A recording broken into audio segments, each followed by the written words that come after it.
According to the Anti-Defamation League, the El Paso shooting was the deadliest attack at the hands of a white supremacist in the U.S.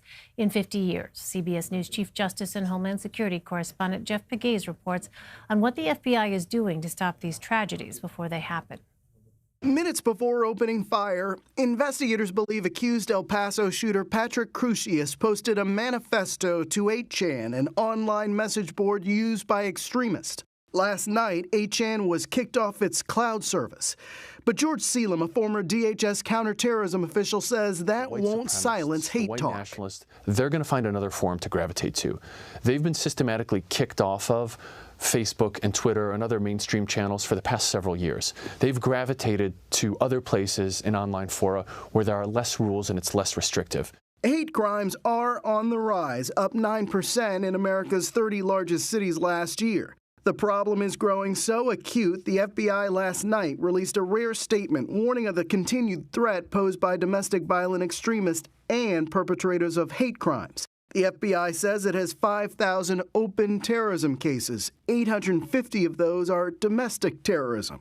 To prevent attacks like El Paso and Dayton, the FBI Behavioral Analysis Unit meets regularly to try to intervene before there is violence. He has a heightened interest in weapons and explosives. CBS News attended one session where they discussed the case of a 13-year-old boy who'd gotten his hands on his stepfather's guns and expressed an interest in school shootings. It was his mother who tipped off police. The guns consisted of a shotgun, 2 long guns. And Jeff Pegues joins me now. So, Jeff, what flaws do you think might have been revealed in the nation's prevention efforts over the weekend? Well, I think one of the big issues is how easily these events have become for people to copy them, essentially. You had first El Paso and then right after that Dayton.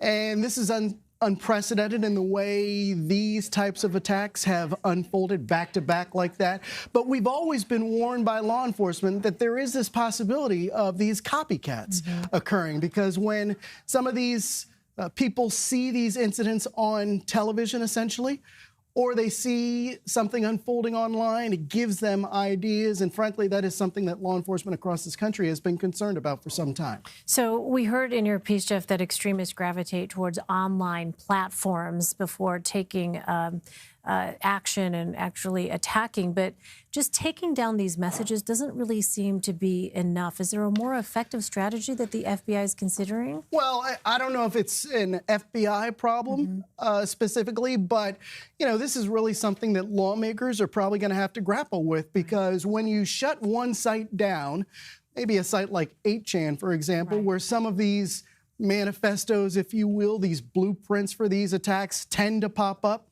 there will be another space, unfortunately, for that type of hate speech. And so this may be something that the tech industry and lawmakers have to tackle, because what happens is these attackers are getting ideas from information that they are seeing online, and many of them are having their ideas reinforced online, and that is a problem. So I wonder what criticism the FBI has faced regarding its handling of these kinds of threats, of domestic threats. Well, listen, this is an evolving issue for the FBI, but not just the FBI, for DHS as well. DHS has gotten a lot of criticism because there have been accusations that they have watered down their domestic terrorism intelligence apparatus.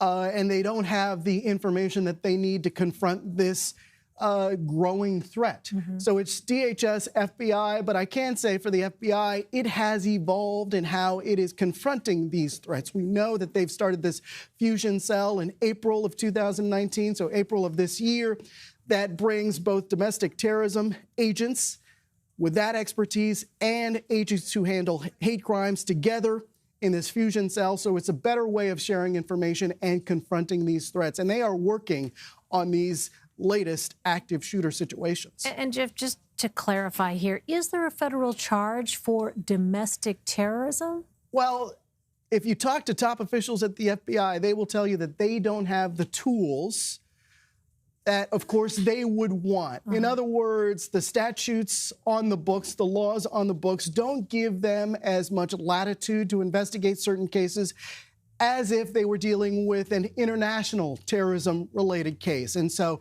they will say, listen, we work with the tools that lawmakers give us, and that's what we can do. But would we like more tools in the toolbox? Of course, because, you know, they see the numbers, they see the trends. They have about 850 domestic terrorism cases. Of those, 40% are racially motivated.